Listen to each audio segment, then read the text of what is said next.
Sometimes life has a way of surprising us when we least expect it, especially when science tells us something is impossible.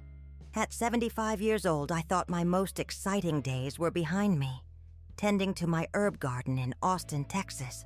But God had other plans that would shake the very foundations of everything doctors thought they knew about women's bodies. Hello, my dear friends. I'm Grandma Dolly Rodriguez, and today I'm 77 years old, with a heart full of incredible stories to share. Before I begin this life-changing tale that turned my quiet retirement upside down, I'd love for you to hit that like button, subscribe to this channel, and tell me in the comments where you're watching from. It brings such joy to my heart, knowing my stories reach so many different places. Today I'm going to tell you how a routine doctor's visit revealed that my body was defying medical science itself, and how that discovery led me on a journey I never could have imagined. This story begins on what I thought would be just another ordinary Tuesday morning in Austin, but turned out to be the day that changed everything I thought I knew about my own body. It was March 15th, 2023, and I was getting ready for my annual checkup with Dr. Patricia Williams, my physician for the past 20 years. I'd been feeling perfectly fine, maybe even better than usual. My energy levels were higher than they'd been in years, and my skin seemed to have this strange glow that my neighbors kept commenting on. "Dolly, what's your secret?" Mrs. Henderson from next door would ask every time she saw me working in my garden. "You look 10 years younger than you did last year." I attributed it to my daily routine of drinking herbal teas made from plants I'd been growing in my backyard garden since I moved to Austin 40 years ago. These weren't just any plants. They were varieties my grandmother Rosa had taught me to cultivate back when I was a young girl in South Texas, near the Mexican border, where she'd learned the ancient art of curanderismo from her own mother. Abuela Rosa had been what folks called a curandera, a traditional healer who used plants and prayers to help people in our small community. She'd passed down her knowledge to me, plant by plant, recipe by recipe, always emphasizing that this wisdom was sacred and should be treated with the utmost respect. "Mija," she used to say, stirring a pot of medicinal tea with a wooden spoon, worn smooth by decades of use. "The plants choose us, not the other way round. They give us their healing power because they trust us to use it wisely." I'd carried these traditions with me through my 30-year career as a registered nurse, first in San Antonio, and later here in Austin. Even after retirement, I continued brewing my grandmother's teas and tending to her special plants in my garden.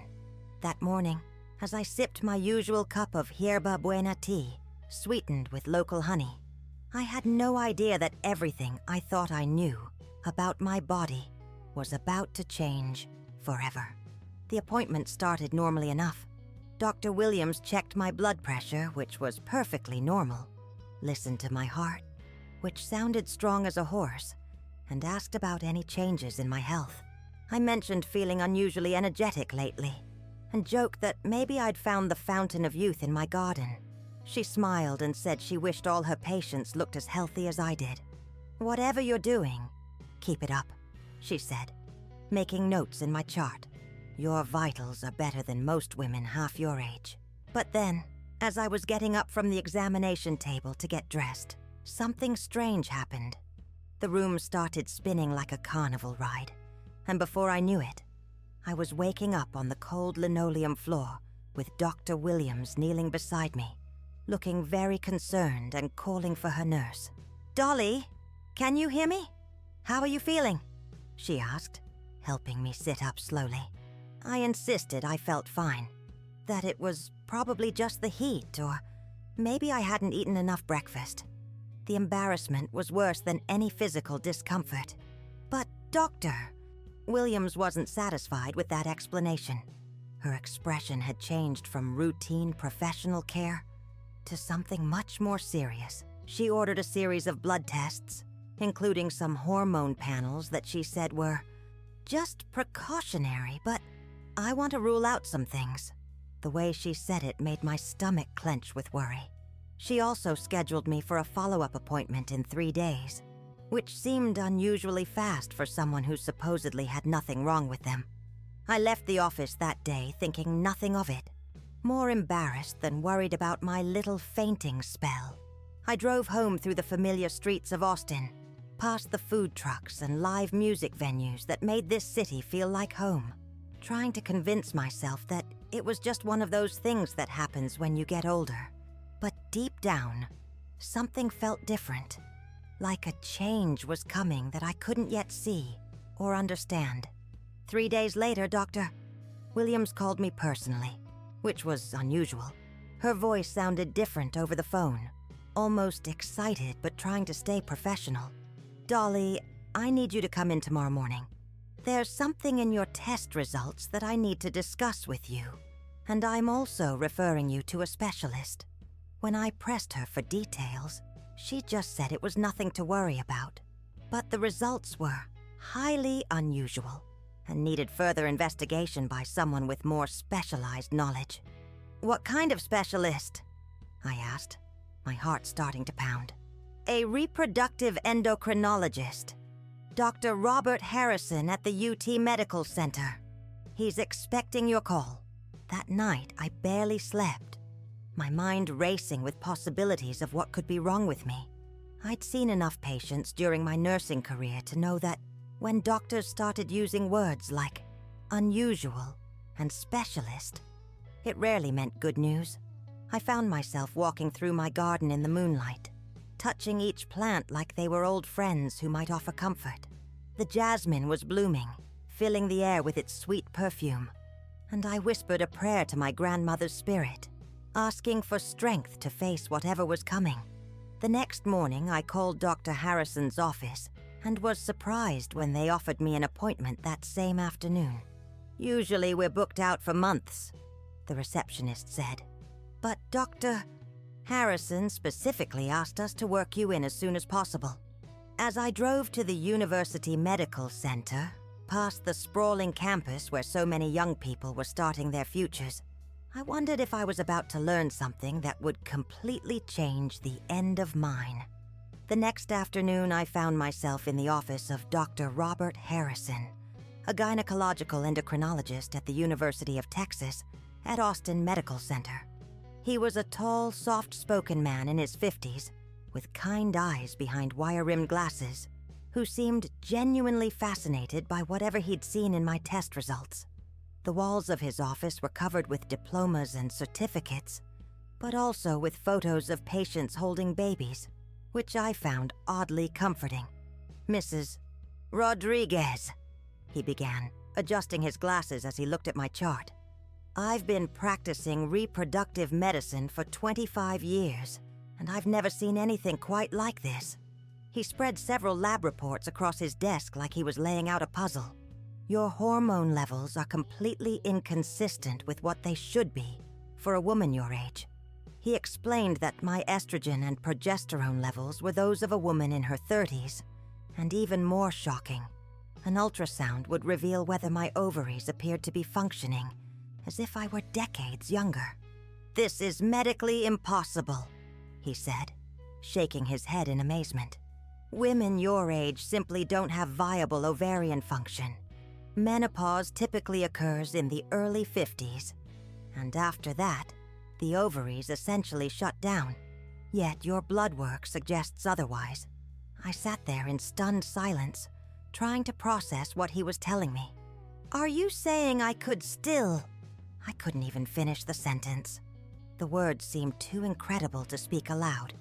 Dr. Harrison nodded slowly, his expression serious but excited.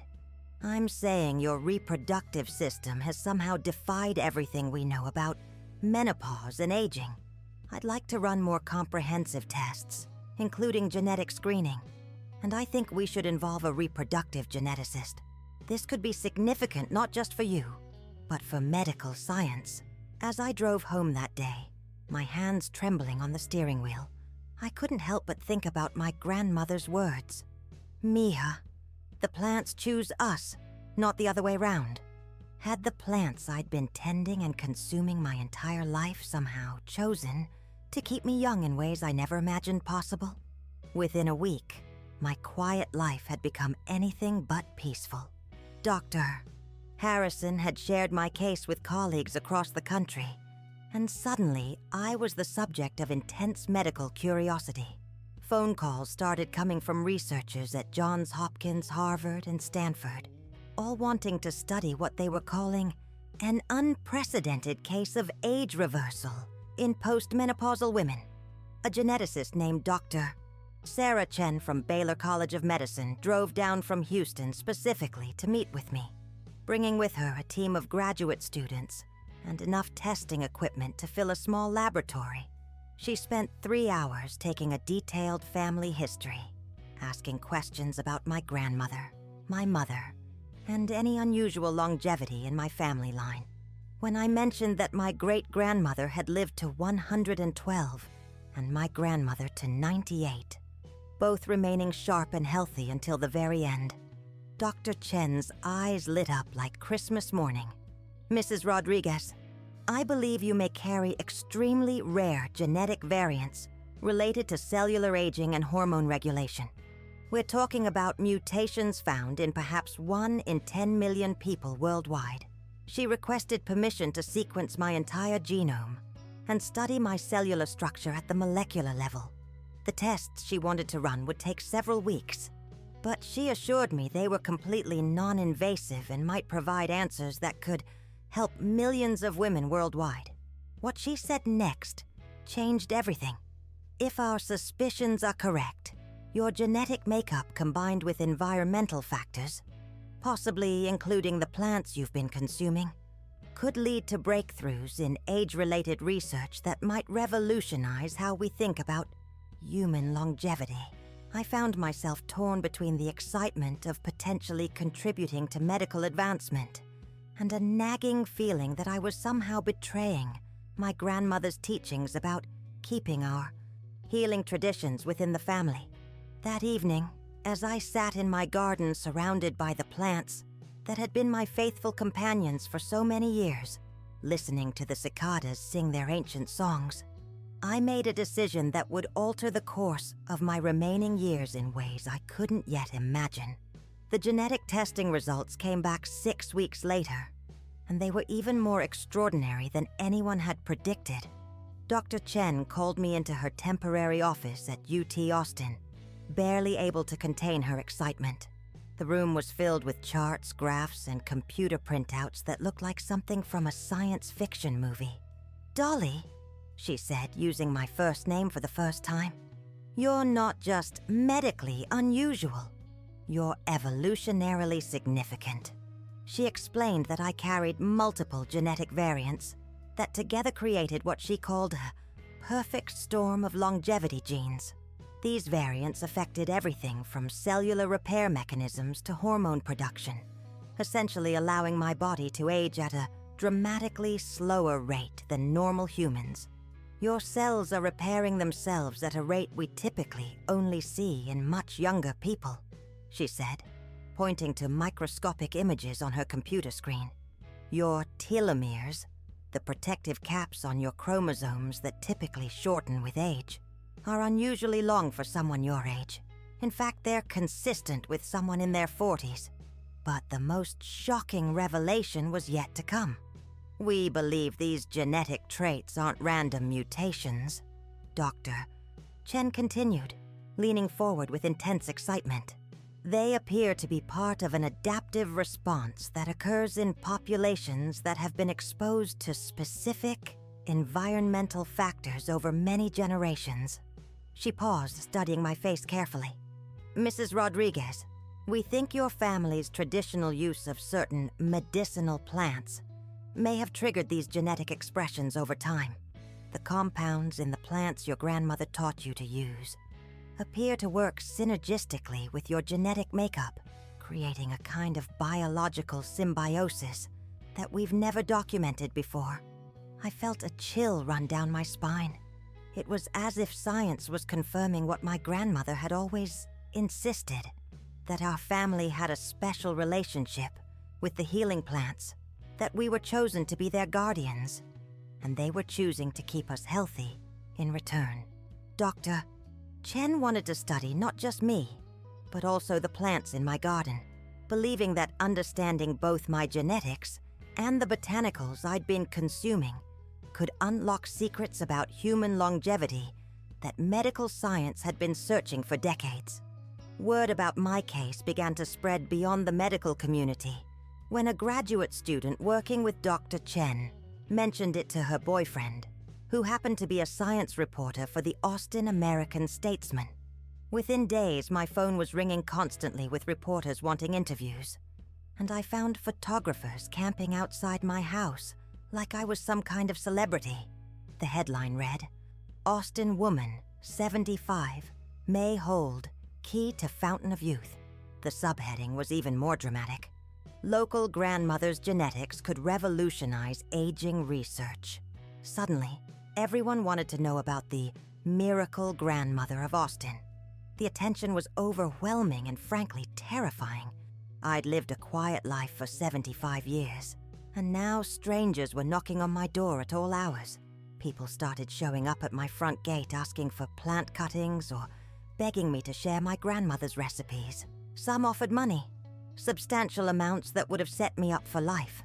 Others claimed they were dying and desperately needed my help, which broke my heart, but also frightened me because I didn't know who was telling the truth. One woman drove all the way from California with her teenage daughter, both of them crying and pleading with me to help the girl, who had been diagnosed with early menopause. How do you turn away someone's suffering child? But how do you help everyone who shows up at your door? It was during this chaotic time that I met Betty Mae Johnson, a 72-year-old woman who appeared at my front gate one morning, carrying a basket of homemade biscuits and wearing a determined expression on her weathered face.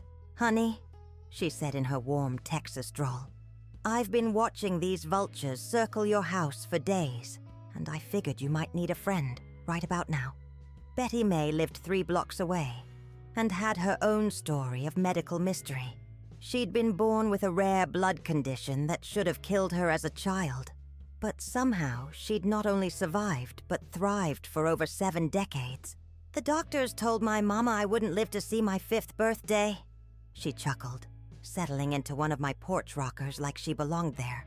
"Well, here I am at 72, and I reckon I'll be around to annoy folks for a good while longer."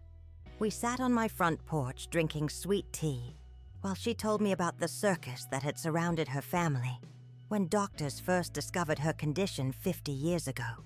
"Honey, let me tell you, what you're going through now is exactly what my family went through back in the 70s, Betty Mae said, fanning herself with a church bulletin she'd pulled from her purse. "Reporters camping out in our yard, doctors wanting to study me like I was some kind of laboratory rat, people offering money for my blood samples. It was a nightmare." She explained how her family had initially tried to accommodate everyone, thinking they were helping advance medical science, but quickly realized that not everyone had pure motives. "The secret," she said, fixing me with a steady gaze, "is setting boundaries. You help the people who genuinely want to help others, and you send the rest packing with a firm but polite, 'No, thank you.'" Betty Mae had developed a system over the years for dealing with the constant attention her condition attracted. She worked only with reputable medical institutions, refused all media interviews except for educational purposes, and never, ever gave out personal information to strangers who showed up at her door. "You've got something special, Dolly, but that doesn't mean you owe it to the whole world," she said wisely.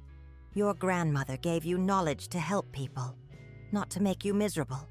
That day marked the beginning of a friendship that would prove invaluable in the months to come, as my life transformed in ways I never could have imagined. Betty Mae became my protector, my advisor, and most importantly, my friend.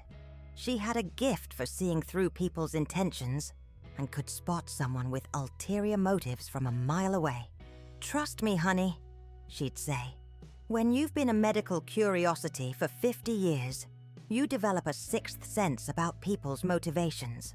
Having her by my side made all the difference as I navigated the strange new world I'd been thrust into. My niece Maria, a pharmaceutical researcher living in Dallas, arrived in Austin 3 days after the newspaper story broke like a tornado sweeping through town. She took one look at the chaos surrounding my house. The reporters, the random visitors, the constant phone calls, and immediately went into protection mode. "Tia Dolly," she said, using the Spanish term for aunt that reminded me of our family's roots. "You need legal representation and a management strategy, or these people are going to overwhelm you completely." Maria had inherited the family intelligence but channeled it into modern science rather than traditional healing. She held a doctorate in pharmacology from UT Southwestern and had spent 15 years working for major pharmaceutical companies before starting her own consulting firm that helped small biotech companies navigate regulatory requirements. Watching her negotiate with reporters and researchers was like seeing a master at work. She set up a schedule for interviews, established protocols for anyone wanting to study my plants, and most importantly, she started researching the legal implications of my genetic discoveries. "Tia, what you have could be worth millions, but only if we handle this correctly," she explained as we sat in my kitchen late one evening. Legal documents spread across the table like battle plans. We need to think about patents, licensing agreements, and how to protect Abuela's plant knowledge while still allowing beneficial research.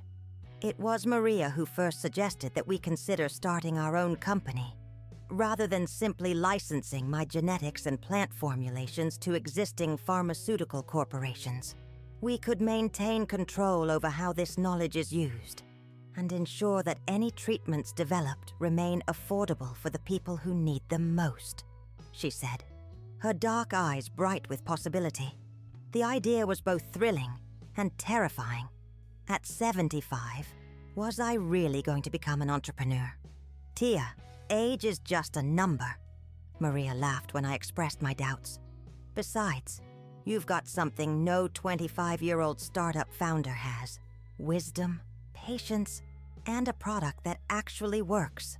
She spent the next week creating business plans, researching competitors, and consulting with intellectual property lawyers about how to protect our family's traditional knowledge while still sharing it with the world. The decision to move forward with creating our own company became crystal clear when a representative from a major pharmaceutical corporation flew in from New York with an offer that seemed too good to be true, because it was. The man, who introduced himself as VP of Business Development Marcus Sterling, arrived at my house in a black sedan, wearing an expensive suit and carrying a briefcase that probably cost more than my monthly Social Security check. He wanted to buy exclusive rights to my genetic material and plant formulations for what seemed like an enormous sum of money, more money than I'd ever seen in my lifetime. "Mrs. Rodriguez," he said, spreading contracts across my dining room table. "We're prepared to offer you $5 million up front, plus royalties on any products we develop using your genetic information and botanical knowledge." The number made my head spin, but Maria, who had insisted on being present for the meeting, read through the contract with the intensity of a detective examining evidence. After 2 hours of careful review, she advised me to refuse. "They're trying to buy your heritage, Tia," she said firmly after Mr. Sterling had left with his unsigned contracts. "Once you sign this, you'll have no control over how Abuela's remedies are used or who has access to them. They could price treatments so high that only wealthy people could afford them, or they could modify the formulations so much that they lose their effectiveness." The fine print revealed that they would own everything: my genetic sequence, my plant varieties, even my grandmother's original recipes, if they could prove commercial value. "They want to turn your grandmother's sacred knowledge into just another commodity," Maria said, anger flashing in her eyes. That evening, As I walked through my garden, touching each plant my grandmother had taught me to grow, I realized that my responsibility went beyond just my own financial security. These plants held knowledge that could help countless people, but that knowledge needed to be protected and shared responsibly, not sold to the highest bidder and locked away in corporate vaults. Betty May, who had become my unofficial advisor and closest friend, put it perfectly when I told her about the pharmaceutical company's offer. "Honey, your grandmother didn't teach you these secrets so you could sell them to some fancy corporation that'll probably mess them up anyway. She taught you so you could continue her work of healing people." Her words resonated deep in my soul because I knew she was right. Within a month, Maria had helped me establish Rodriguez Botanical Solutions, a company dedicated to researching and developing natural health products based on traditional healing knowledge. We started with a small office in East Austin, in a converted warehouse that had previously housed a local artist collective. The rent was affordable, and the space had good natural light for our laboratory work.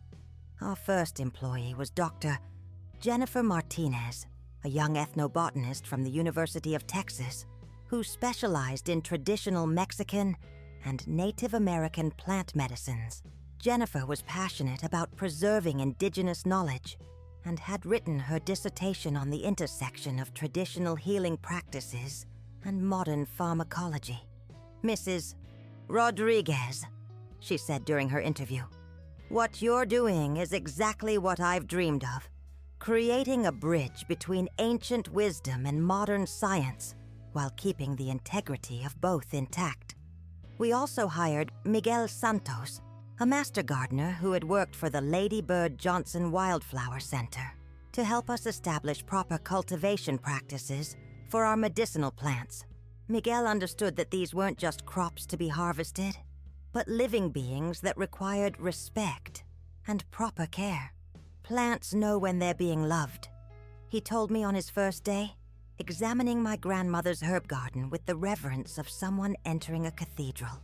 "These plants, they have been loved for many generations.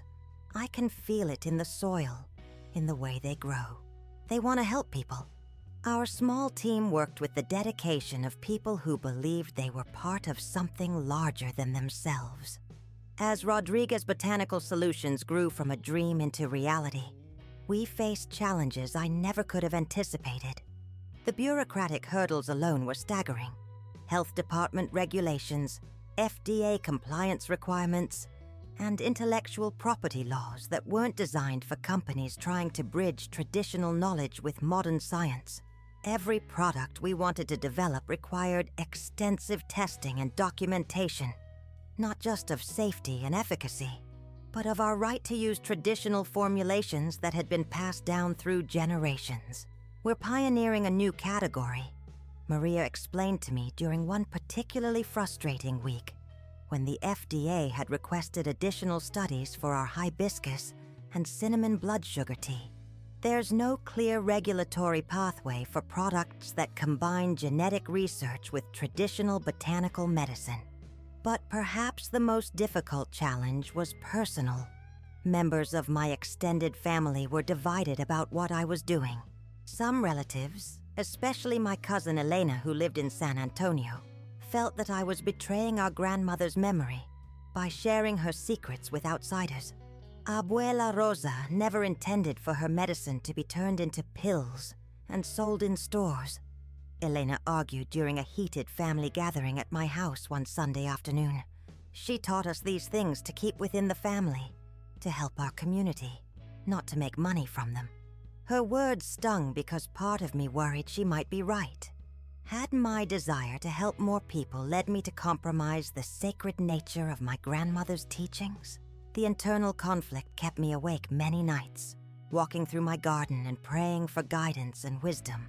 It was during one of these sleepless nights, as I sat among the plants with only the moonlight for company, that I remembered something my grandmother used to say. "Mija, knowledge that isn't shared dies with the person who holds it.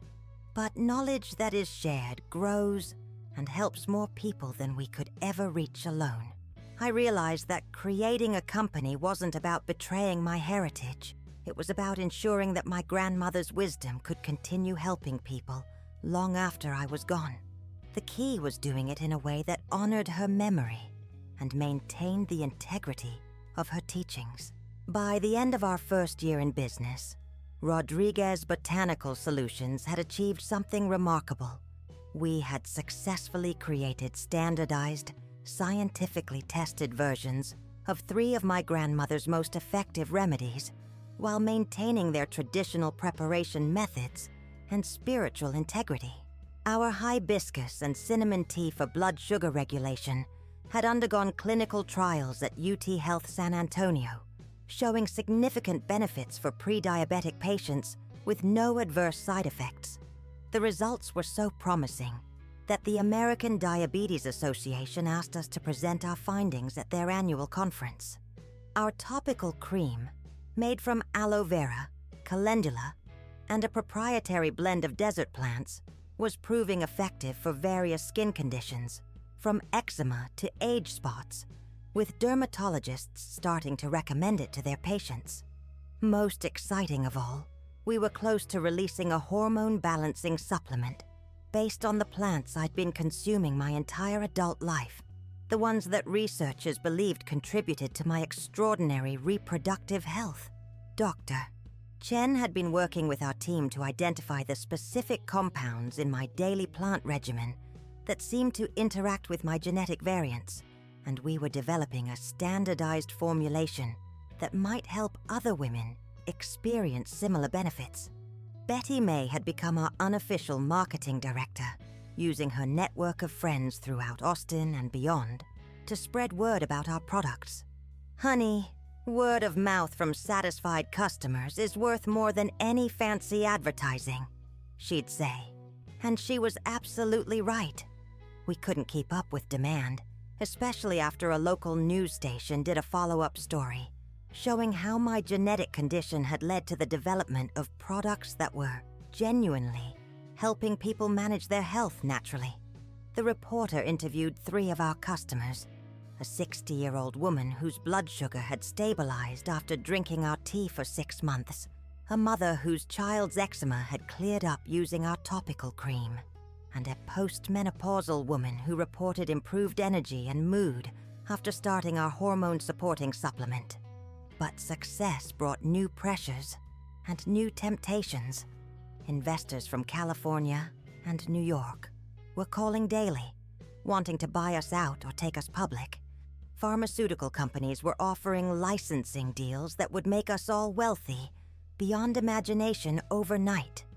And through it all, I kept asking myself the same question that had been haunting me since this journey began. What would my grandmother want me to do? The answer came to me one evening as I sat in my garden, surrounded by the descendants of plants she'd first taught me to grow more than 50 years ago.